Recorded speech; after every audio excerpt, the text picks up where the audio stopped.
Kobe, do you know what Sarah loves? No, Barry. What's that? Them juicy fruits. This is good.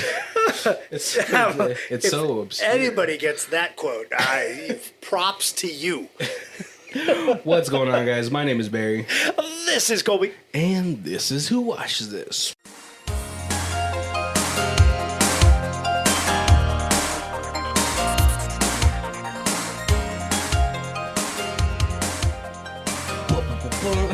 Theme music.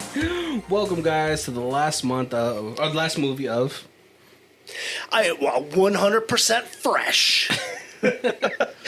Yeah, this whole month we've been doing critic reviews 100 on Rotten Tomatoes. which is, if you guys know, it's no easy feat. Right, and some movies we've been like last week's movie was a 50 audience score, but 100 critic review score. Yep. This movie, 90 audience score 100. Yeah, I can see that. I can see that. Before we reveal the movie, let me go ahead and give you a little ditty about it. This one's a little easier, When you were here before, couldn't look Sarah in the eyes. She's just like an angel. Her kiss wanna make me cry. Float like a feather in these beautiful woods. I wish I was inspired, so fucking inspired. Ba-boom, ba-boom. But I'm a creep too from 2017. That intro, when I wrote it, it didn't seem as long. It was good though. That was. Yeah, we're going to be talking about the sequel to, I feel like the pretty critically acclaimed indie horror film, Creep. Right? I'm surprised Creep didn't get the 100%. It got 90. Yeah. Because, it's funny, for someone like me who loves to watch just, random horror films, watching, a killer van. Have you seen that one? It's just a van that kills people. No, but I know what I'm doing tonight. I think that's what it's called. Yeah, because after obviously after Blockbuster and Hollywood Video closed, and there was Redbox. Redbox would come with all these indie films, right? And I would be in charge of films, movies for my friends. I'd be like, yeah, we're watching that. And I love The League, which is with Nick Kroll, Mark Duplass, right? The dude from Yo Gabba Gabba, the bald guy, Paul Schaefer. Surprisingly, he was on Yo Gabba Gabba. I didn't watch this until you asked me to watch it. Okay. 1 or 2. Oh. Yeah, so I had a little movie marathon for myself. myself. Yeah. And just, of course, for spoilers, because we always spoil these movies. But just to let everybody know, if you want to watch this, I do strongly recommend you watch 1 and then 2. You don't need to, but it fills in a lot of blanks. They go into 2 assuming you've seen 1. You know what? But weirdly enough, you can watch 2 and then 1. Because, it kind of doesn't really pertain to, either one, right? Because the second movie feels such a disassociation from the first one, right? And then so you could watch the second one and then the first one will just feel like a prequel. Okay, I can see that. It's a weird. It's I forgot what those books are called, but have you ever heard of books that you had to have all 3 editions to read the one book? So on page, so volume 1, 2, and 3, right? You go to page 1. Okay. Page 2 is on volume 2, and then page 3 is on volume 3.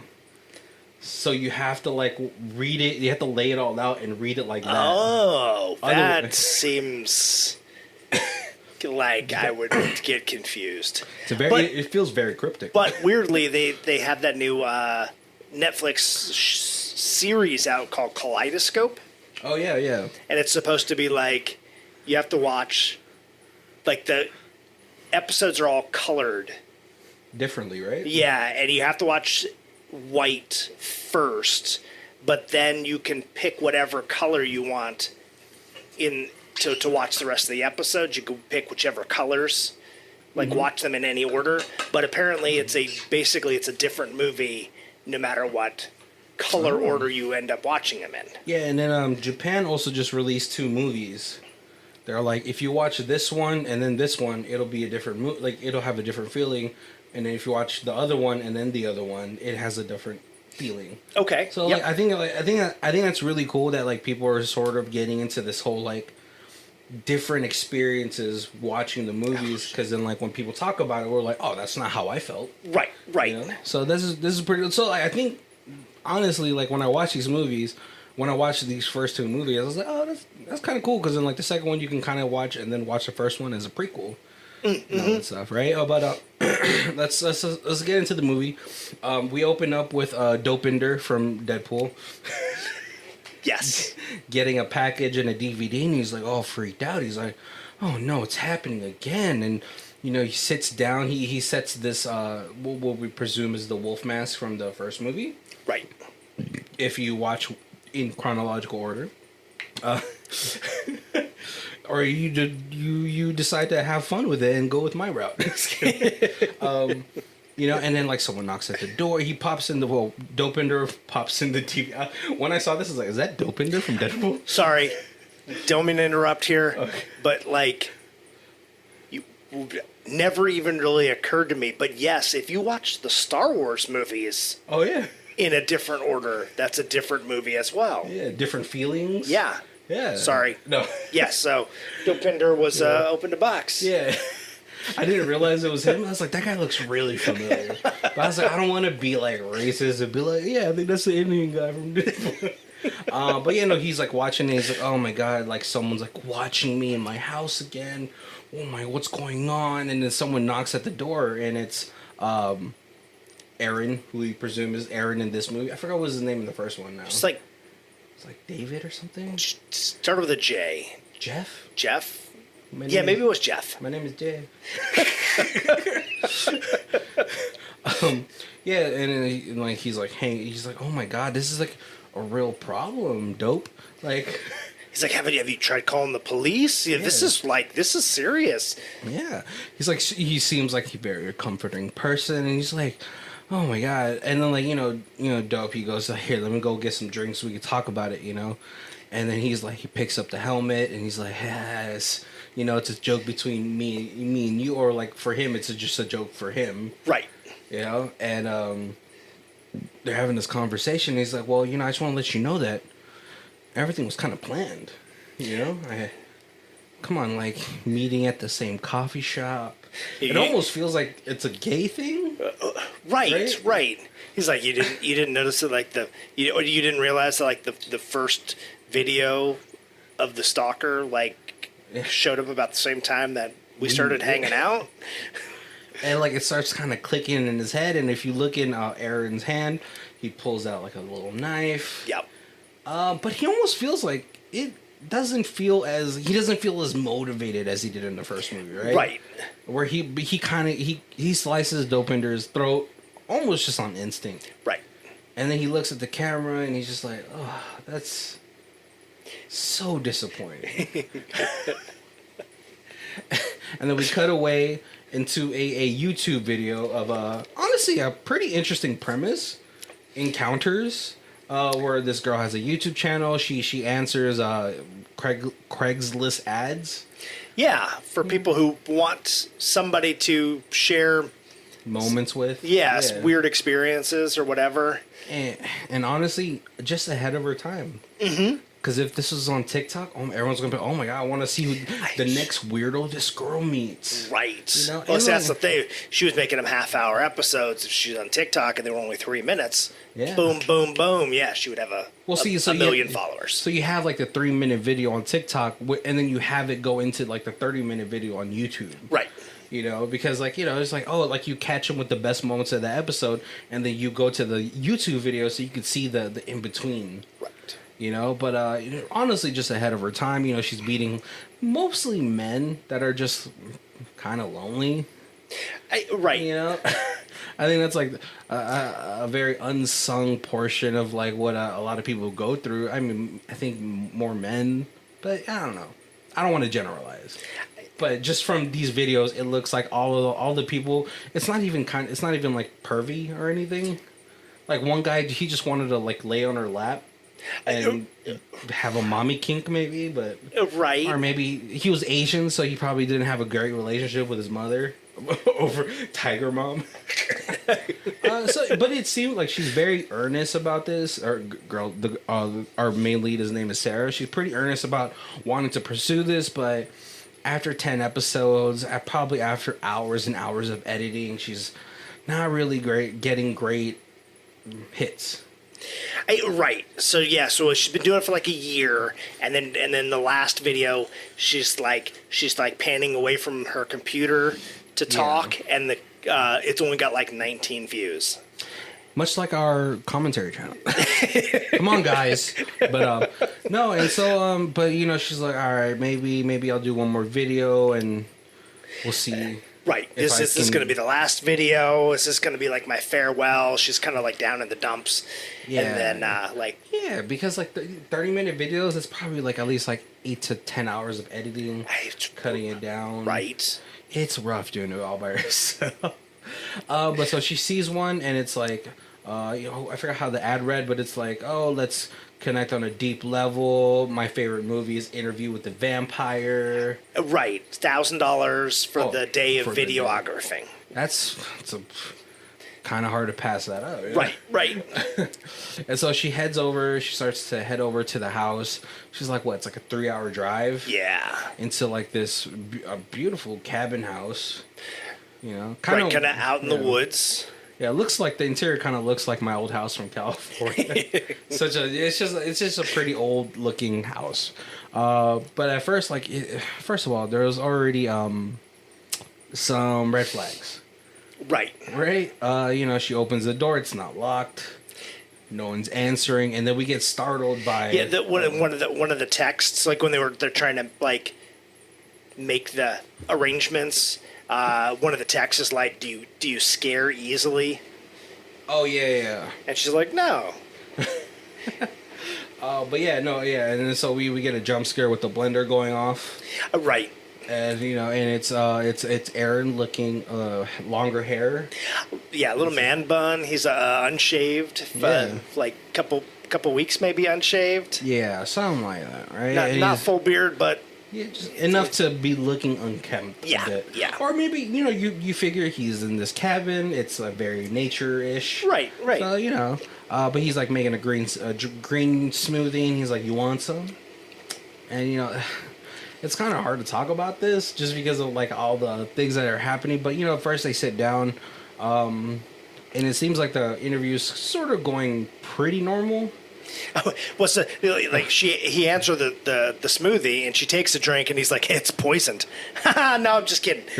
It's like a lot of that kind of joke that he does. The joke both movies. Super uncomfortable, right?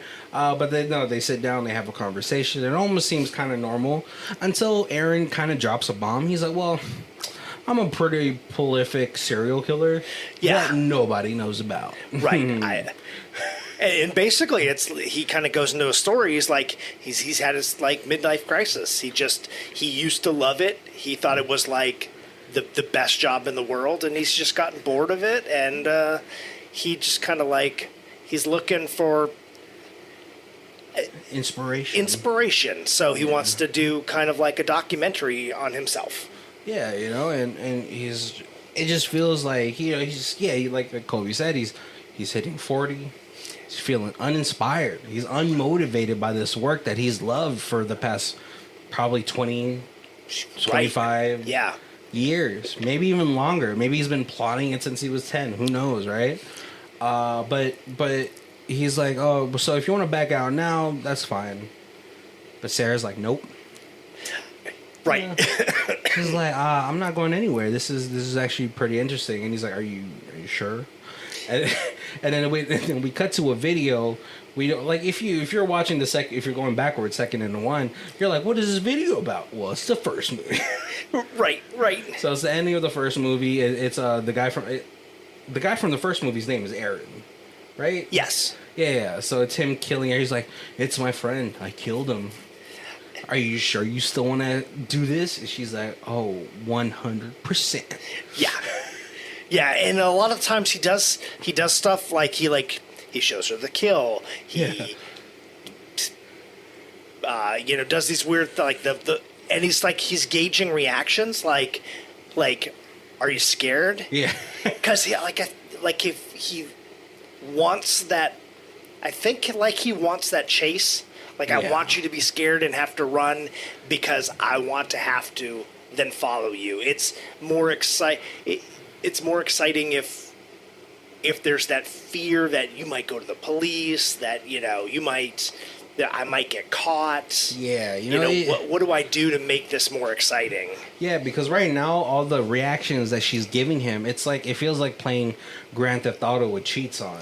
You have the world to your hand, because he keeps trying to do all the tropes that he did from the first movie. Right. He pops up in front of the camera like, ah! Yeah. And he's like, I'm gonna get you. Ah. Yep. But Sarah, before they go to their first spot, Sarah's like, oh, hey, let me go use the restroom. And obviously Sarah's freaked out. Right. So she does a little, live stream or whatever. And she's like, hey. She's talking to the camera. Yeah. And she's all like, he's like, I am 99% sure this guy isn't a serial killer, but I'm going to put a knife in my boot just in case in that 1% that he is. Yeah, exactly. So I want the ratings, but I'm also not stupid. Yeah. And so they end up going to some place in California. It's like a bridge with like a little mini river. And I wasn't sure if it was supposed to be the same place. Oh yeah, I'm not from the first movie. I don't think so. But yeah, it is. Is it? It is because it just looks more fuller. There's a tree with initials and stuff carved in it. Oh yeah, and he carves those initials in the first movie. Yeah, that's right. It's just like when they get to the destination, it's not as lush. Like the river isn't really rivering. Right. So he's super upset, but he's like, no, this is not supposed to be like this. It's supposed to be this raging river, and I'm supposed to sit in it and look all majestic. Right. But she's like, come on, Aaron, we can still do this. So he tries to because earlier he makes a quote from John Kerouac or some writer. Yeah. Who was just like, hey, it was an inspirational quote about even though I've already done my best work doesn't mean my following work can't still be great. Kind of something like that. Something deep. And so he starts to throw a fit like a little kid because he was all like, no, there's supposed to be a river and I was supposed to be able to come out of it and have my Jesus moment. And which gives you a little insight in his psyche. He's comparing himself to Jesus. Right. All right. And so they keep trying to do this whole scene where he's like, it's almost like a cult leader. He's like, nature, woods, but then they keep getting interrupted to the point where he starts to throw the tantrum. Yep. And all that stuff, and then so he's like. And then, but then, what's it called? Sarah keeps trying to give hints. She's like, "Hey, can we do this again? The light was in or the shadows were in your eye." And right, don't pretend like you're in water up to your shoulders with your arms waving, because it just looks weird. Yeah.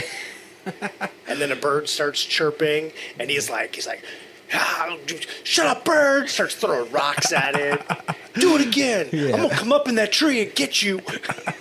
Yeah, he's just super unhinged, it seems like it, right? So, but after a couple of suggestions from Sarah, he is not really liking it, so he ends up just like, I need to take a break. Yeah. And so Sarah, waits presumably for maybe I don't know, when do you start going? Like 20 minutes? I'll give you like 20 minutes, and then I'm going to start to go look for Right, you. especially you're like out in the middle of the woods. Yeah. And so he finds him just face down in the dirt. Right, yep. And like she like grabs his hand and like tries to calm him down like how you would a toddler. Right. And like what? They end up just going back home. Yeah. Right? They end up going back home. Night sort of falls pretty fast in this movie. Right.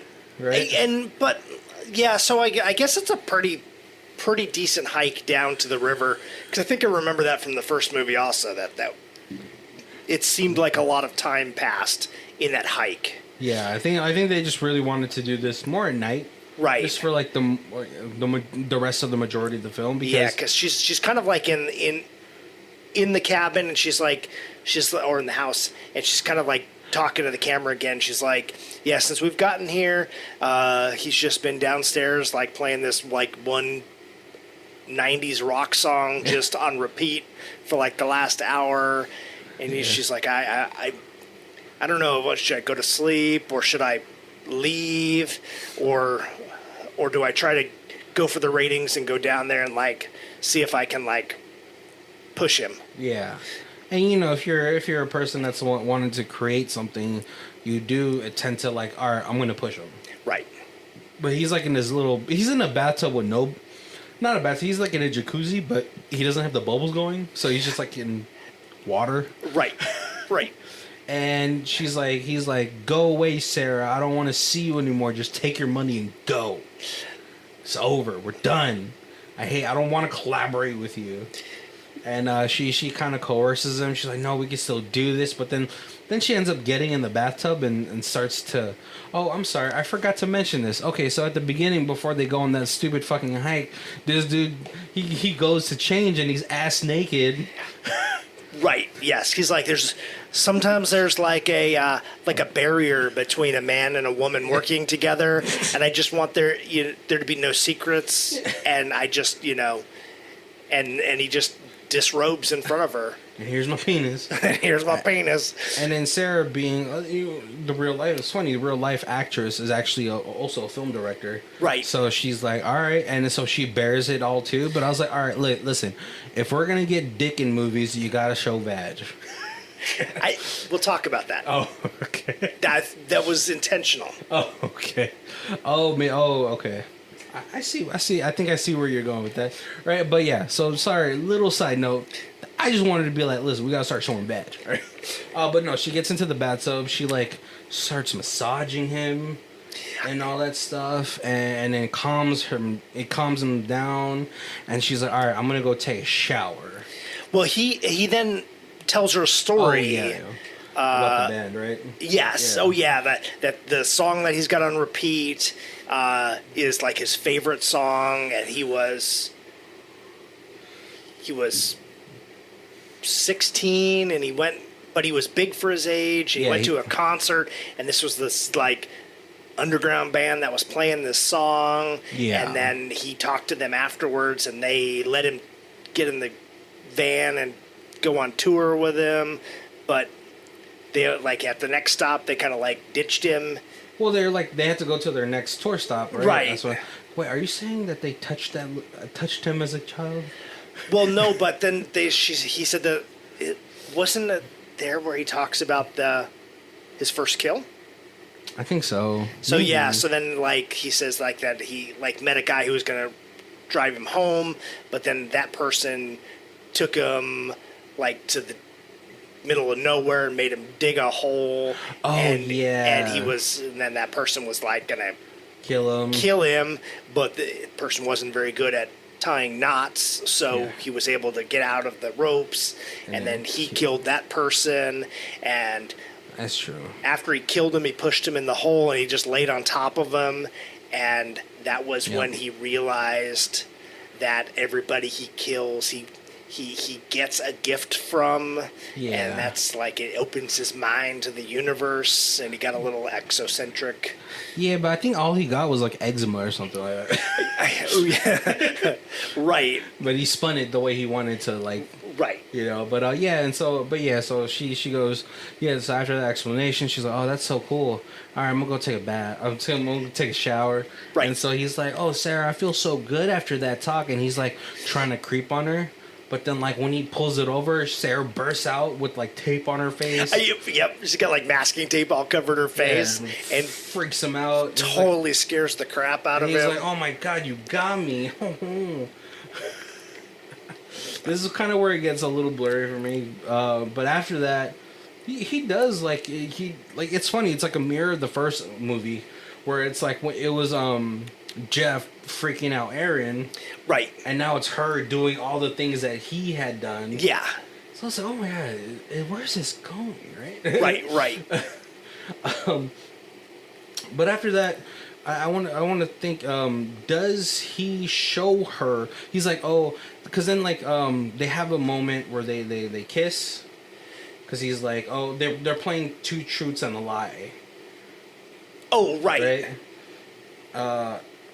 Wait, was this before or after? I'm trying to think. He tried to. No, I think it's before. Before. Okay. Before him trying to. Okay. So like they play two truths and a lie, and he's like, okay, my truth or my lie is that I'm not a virgin or something, right? I've never kissed a girl. Oh, I've never kissed a girl. That's yeah. Oh, that's his truth, or. So he really has never kissed a girl, right?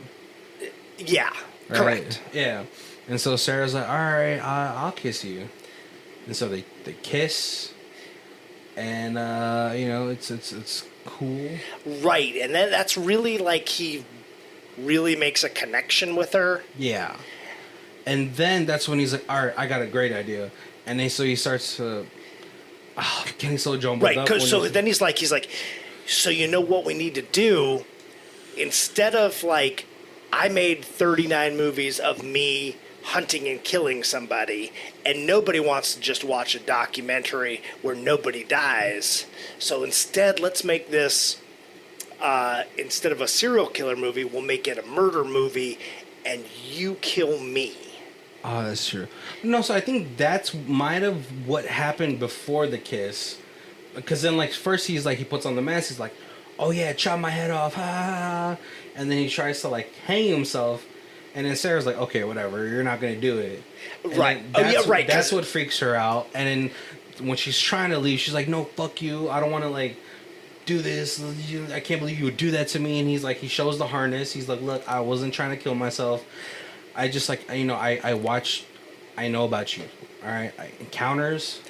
Right. And all this stuff. I was just trying to get you views. Right. Yeah. If I killed myself, whether you saved me or not, it's going to be great for your rating. So I did this for you. Yeah, and that's when they have the connection. Then they have the two truths, one lie, and then after that, he's like, I want to show you something.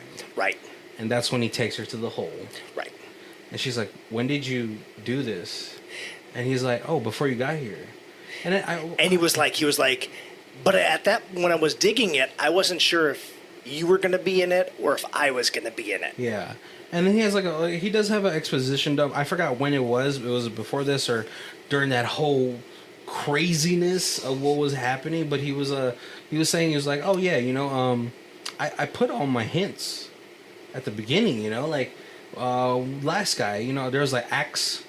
In a stump outside. Just to let you know, In my ad to you, what happens at the end of the interview with the vampire, right? Lestat kills the interviewer. So this was just bound to happen. But they have that connection, they have that kiss. So he pans back to Sarah and he's like, pulls out the box cutter and he's like, oh, I grabbed this when you saved me. Right. Yeah. I guess you didn't feel it. And so obviously she's freaked out, but then he starts stabbing himself vigorously. Yeah, and he's like, I know you don't want to kill me, so I'll kill me, and then you kill yourself, and we'll be like Romeo and Juliet, and we'll die together. Yeah. And she's like, no. She's like, yeah, go ahead and stab yourself some, and then I'm gonna run off. Yeah. But he's able, feel like serial killers have some superhuman endurance, or like they turn off that part of their brain. I also think if you're trying to kill yourself by stabbing yourself in the stomach, you're... that's a spot where you're careful where you're stabbing. Yeah. I feel like you... Or maybe that... Okay. There's like a mental thing where, like, if you're trying to stab yourself in the stomach, your body just is like, I'm going to let you stab, but just I'm not going to let, like, you hit any vital organs. Maybe his idea was like, we'll bleed out slowly together as we lie together. Maybe, yeah. Right? Who knows, Well, right? because that was this thing. It's I'll lie with somebody I killed, and then, like, and I will something. take a gift from them. But if we both lie there, we'll both be into the universe. Whatever. Yeah, right. But he's able to catch Sarah, and he, like, throws her into the hole, and he's, like, looking at the camera. He's like, I know I said I was going to kill myself, but, like... Sarah, you've unlocked something new, you know. Right, and I don't think this is enough to die for tonight. And so, you know, I pointed at my stabbing stomach in case you guys all didn't see that. And he's like, you know what? Maybe you're my muse. Right. You've inspired me to reach grander heights. But while he's like having this monologue with himself, Sarah comes out of the hole, right, with the shovel and just hits a homer, a grand slam of a fucking hit. Right, blood splatters onto the camera lens, and then she just books it into the night. It looked like it made a dent. Yeah, I don't know, but then it cuts to black, and all of a sudden, we're on the other side of the country. Right, we're in Brooklyn, where you at? Bed-Stuy, baby. No, yeah, it's just like. You know, it's Sarah in New York. I mean, obviously, if you're a filmmaker, if you want to do anything within that realm, that's like also one of the best places to be. You have so much material. The whole city is like this inspiration. Right. And so she's kind of just living her life, but she kind of looks tired. Right. But different clothes, different hair. Yeah, different feelings. She isn't as like, I guess, naive as like the first, you know, in California. There are obviously different styles in New York and California, so maybe she just adapted. But then someone's following her. Yeah. We don't know who. And then at the subway, she looks up. She sees someone filming her. And then Sarah Loves Juicy Fruit song comes on. He starts whistling it. Oh, yeah, that's what it was. Yeah. That's what got our attention to look up. Right. And the movie ends. We don't know if he... They are in talks for doing a part 3, but everyone involved... Mark Duplass and stuff? Yeah, the director, the writer, Mark, they're all like, this was a good ending, and so unless... we can make a part 3 that is when we read it, we're like, we have to make this. Yeah. We're not making it just to make a sequel. Yeah, I think that's pretty rough. I mean, especially because I think the first one is like, I think this was good. You know, like, I don't think we have to have a sequel. It's like one of those, like, one and dones. Like, Blair Witch Project was great. Right. And then they try. The second one is actually great if you don't watch it, like, you have to watch it in a different lens. I think it's a pretty campy, like, horror film. Have you seen Season of the Witch? Or not Season of the Witch? Yeah, I think it is. For Blair Witch 2. Yeah. If you watch it in a different lens, I feel like it's a good. It's a totally different movie because the first one is it's the found footage, and then the second one is a movie. They try to run it like a horror movie. Yeah. And a movie just ends. Right? Before we get into, I guess Colby has some special tribute for you guys. Let's go to our other segment. We got a high star and a low star. Colby, where you at? So we got a 10 out of 10. One of my favorite movies ever. It's not as scary as the first one for sure, but it's darkly comical, and the discomfort lies beneath the surface. It's deeply unsettling in many ways as we continue to see the man's true psyche come out. The chemistry and dynamic between these two actors is palatable and authentic. It is in many ways a twisted love story as it is a horror movie, and I wouldn't have it any other way. I can't wait for a number 3. And then we got a 1 out of 10. Incredibly boring and uneventful. Oh boy, this is worse than the first film.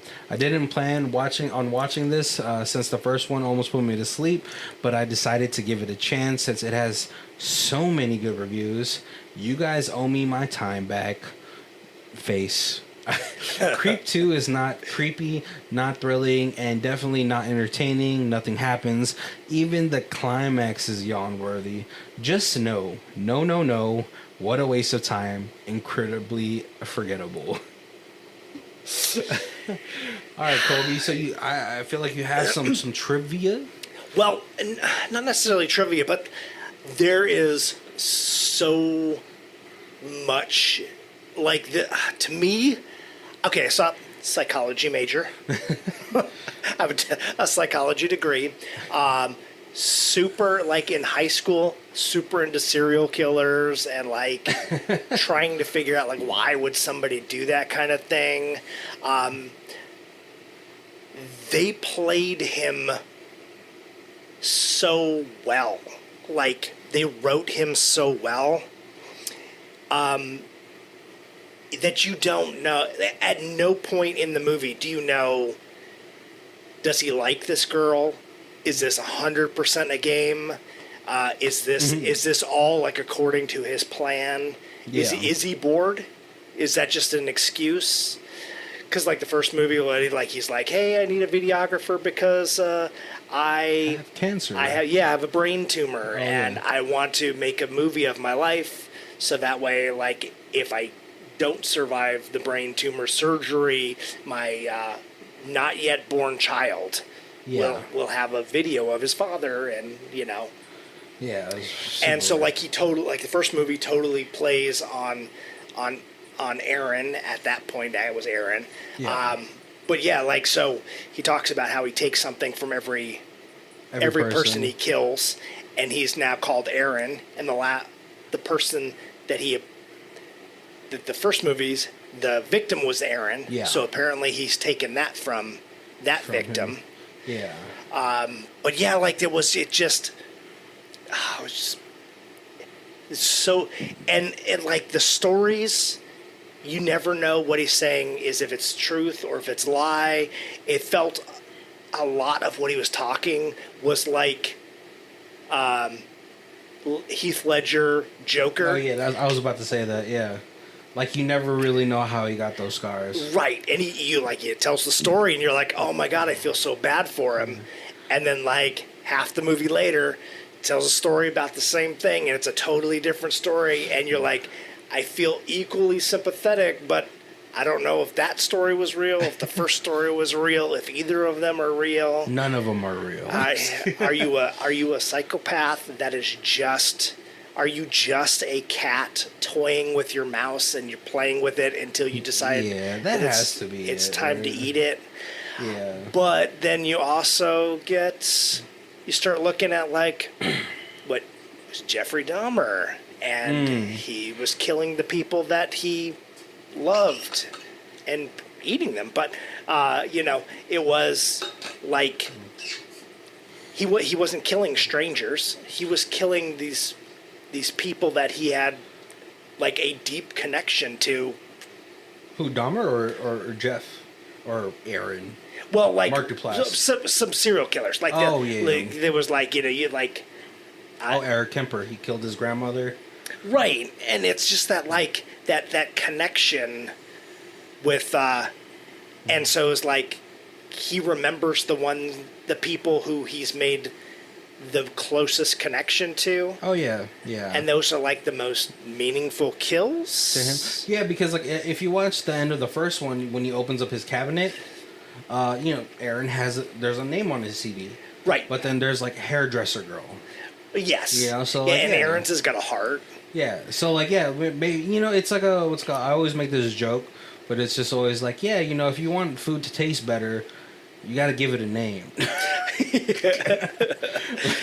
I was watching. There's I saw a clip of a streamer. She was playing some survival game, and she had given the rabbit a name is like, I think it was like Dylan or something, but she's like, and then she slams it on the ground because she has to eat it for food. And then people in the comments are like, why would you give it a name? And I was like, well, because it tastes better that way. Right. Yeah. But it was kind of like maybe his social normity is so warped that he continues to do these like creepy things for the people he likes, but they're very stalkerish. Yeah. And so those people eventually break and are just like, you need to stay away from me. And at that point, it's like, oh, now my heart's broken. I'm going to kill you. Yeah. Or is it, oh man, it's just... There's a lot of ways, and it's just, you're never really going to know. Right. That's the thing about it, is like, no matter how much you want to study these people, like from, like besides like dissecting and looking at their brain, and maybe you could see, their frontal lobe wasn't fully developed, or this injury had caused this to like stop working, you know? Right. Which is like, a good amount of cases, just because I listen to all these crime podcasts, and they always say some sort of brain injury changed the chemistry of this person's brain. We'll just never know. Right. He also tells a story about how he kind of had his first psychiatric break, and his parents institutionalized him when he was like 12, and then he got out when he was like 19. Oh, when he was talking about the kiss, he's like, I got out when I was like 19, so I missed that whole like high school social interaction, and then I got a job because I needed to pay for, to live, and I got a job at like a warehouse, and everybody that worked there was old, so it was just like so much older than me, so it was like, then I only hung out with adults, and so I was the kid, so there was no ever anything romantic, and that's why I never got. And it was like, is that being institutionalized and that loss of your family, and is that what causes you to change? But then that could also be a story from somebody else. But that could have also been a story from somebody else. All right. Okay. So why was it intentional that they didn't do full vag? Oh, so he was talking about being insecure, talking with each other, and he wanted to break down, and then he just whipped off his clothes, and she was like, "Yep, here you are on film." And then he was like, "How does this make you feel?" And she's like, "I'm fine with it. Now it's my turn. You film me." And as she starts to take off her clothes, he zooms in more and more on her face, so that you end up not seeing any nakedness. Yeah.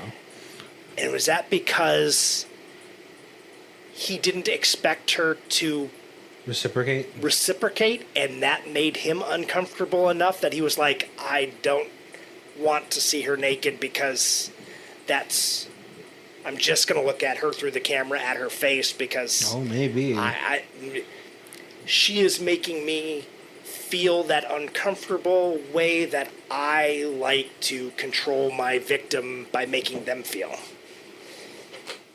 Yeah, that definitely also tracks. I mean, we also know that a lot of serial killers have mommy issues.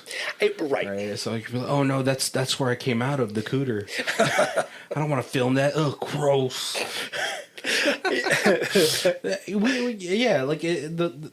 I think that's one of the great things about this movie, because I know, like, the 1 out of 10 guys, like, it's super boring, but it's really what it is. It's just more of like a very the filming of this feels a lot more natural. Right. It feels like a vlog from YouTube, and the more that we go on with, like, social media, TikTok and all that stuff, or whatever brand new app is going to come, vlogging has essentially become like so normalized now. Right. Like, first of all, like when I first started, I was like, why the fuck do I want to watch you live life? But like a lot of people, I mean, like, now a lot of people won't like watch people eat food and watch how other people live. And yeah, I think it's a little unhealthy sometimes, just because then it sets like this like weird fucking standard, obviously, of like the kind of life that you want to live or whatever. But Yeah, and I think that's what the beauty of this movie is, because Creep came out like what, 2014, 2015?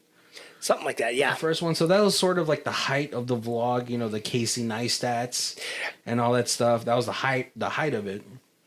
And so like the third, you know, the second one also in that same style, and it's just very unnerving. That's what it really is. But the second one, I think the reason why I think the first and the second one are totally different is because in the second one, it's more of like this existential crisis. Like, I've already reached the pinnacle of serial killing. Right. You know, he's already done 39 kills. Yeah, and even if you totally believe that he's in the second movie, that he's in control and that everything that's happening is still according to his plan, and he's you know, playing this part to make his victim feel a certain way, it's still, the difference is the first movie was completely from the perspective of the victim getting stalked. Yeah. And then the second one was completely from the perspective of the killer stalking. Yeah. And you know, obviously, and then they go through that whole, the crisis and all. The first one just feels so raw, and then the second one is like this killer's contemplation. Right. It's almost like it's a similar movie, but so different. It's like Alien and Aliens. It's still, the movie is about people getting hunted by this alien, but the first one is Human side. right. Yeah. They're like, oh, we don't know what it is. It's hunting us. And the second one is like, we know what it is. We're going to try to fight, but it's still hunting us. Yeah. And that's typically pretty hard to do. Like, you know, I think another perfect example of like a really great sequel is Back to the Future 2. Like, you already understand the mechanics of everything, right, and all that stuff. But it brings, you know, and it feels like I personally like the second one a little bit more than the first one. But still, both are, the whole trilogy is great, you know? Right? Even the Western one, which is kind of it was mad to me, but you know, I still watch it to finish out the trilogy. And so if they do a third one, I can see why Mark Duplass is like, well, I don't want to do a third one if it's something that I could just pass on. Right. Yeah. We don't want to make a sequel just because we can. Yeah, just because it makes. And then money. Also, apparently, the script for the first movie was like sketched out, and half of what Mark did was improv. Yeah. Yeah, see, you know, like, as much as, like, Mark Duplass is, like, super funny in the league, but I'm, like, kind of scared that he's just like that. He's, like, the guy in Creep. I know, I was like, I would love to meet him, but I don't want to be his friend, because he did the Creep and Creep 2 so well that, like, I just... too well. Yeah. I certainly don't want to be alone with him in a cabin. Yeah, anywhere in the woods. I kind of don't want to. I just don't want to be alone with you, period. You're playing things a little too well, you know? I think stopping it at the second one perfectly fine. Works great as like a 1-2 punch. Right. Obviously, because, you know, also, like, with these sort of premises, like, it can kind of feel like, all right, you guys, all right, you can stop now. Right. Actually, when I was kind of researching the topic, I didn't even realize I really liked Creep. I thought it was super creepy. Like, it was very unsettling. Yeah. But I didn't even know there was a sequel until I was like, there's a sequel and it's got a perfect score. Like, sequels are always like at least 25% less score than the original. Like, sequel's never as good. And how is it better? Yeah, and I don't know why I waited so long to watch it for some reason. I don't know, maybe because, like, I already knew. I've been knowing it's on Netflix, you know? Like, people kept telling me about the Creep, and it got on Netflix. All right, I'll watch it sometime. And then Creep 2 came out. I was like, oh, it's on Netflix too. All right, I'll at some point. Right. You know, I think maybe it's just like with you know, when people hype up like the comic book movies for you, you're like, Yeah, I can hold off until like I have a real good reason to watch it. Maybe there's nothing else on, and then I'll finally.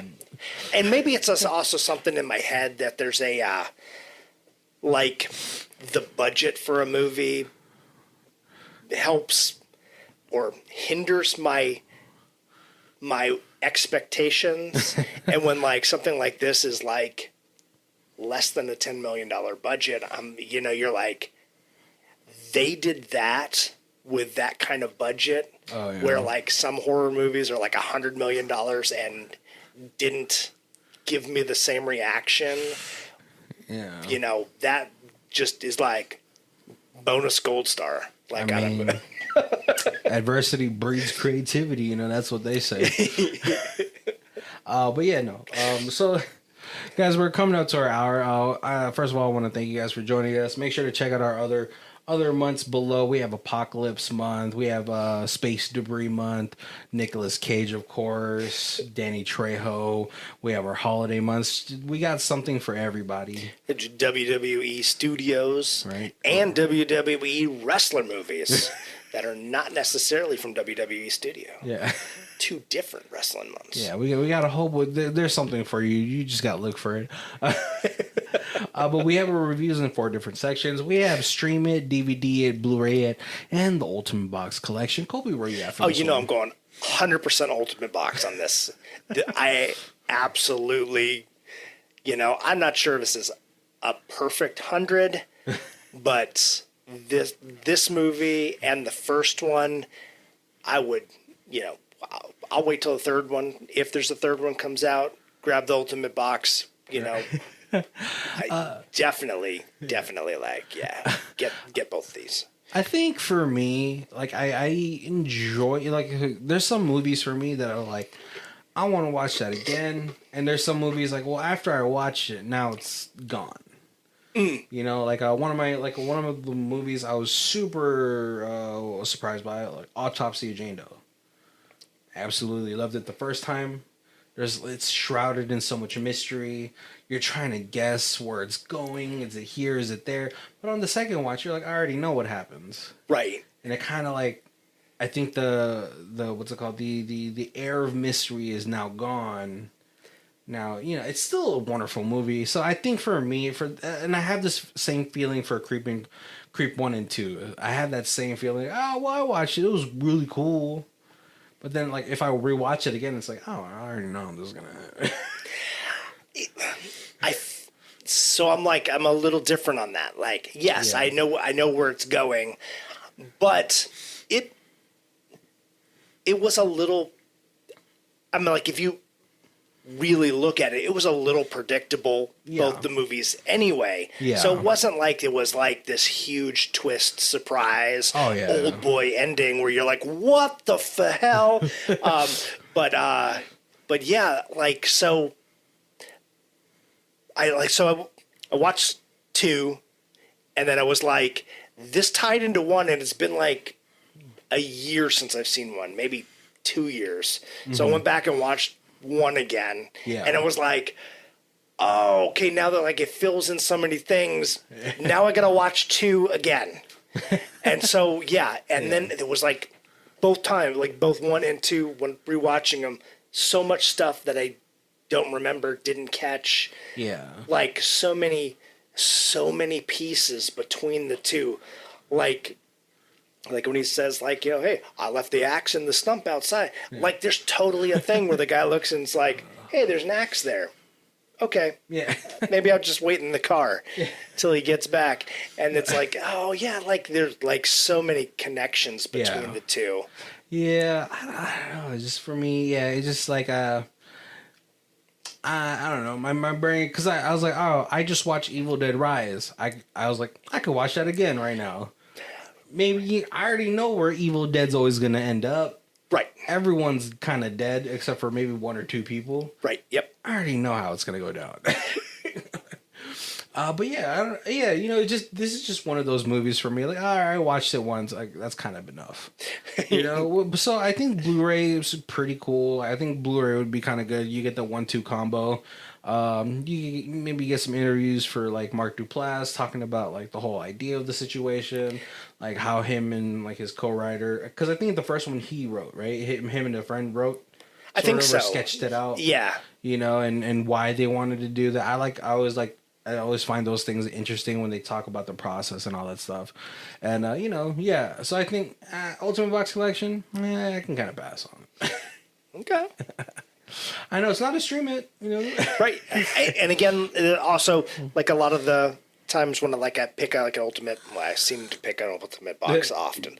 But like on some that like I feel like this is definitely like a shareable movie. Like I would love to rewatch this with different people to see their reactions to the movie. Yeah, and I think this is definitely one of those movies like, you know, you probably get more entertained by seeing the reactions of other people. And that's how I would see this movie is like, oh, I want to see how you react to this movie and it freaks you out or something. Yep. All right, guys. Well, thank you guys for joining us. Make sure to check out our link down below. We have our Amazon affiliate links. Me and Colby are just trying to get some porterhouse steaks at Texas Roadhouse. Oh man, we went up to porterhouse. Whoo! The Amazon link must be working.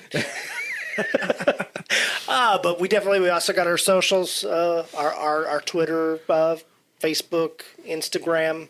Please, we would love if you give us a follow on those, and that way you can always see when we're dropping new stuff.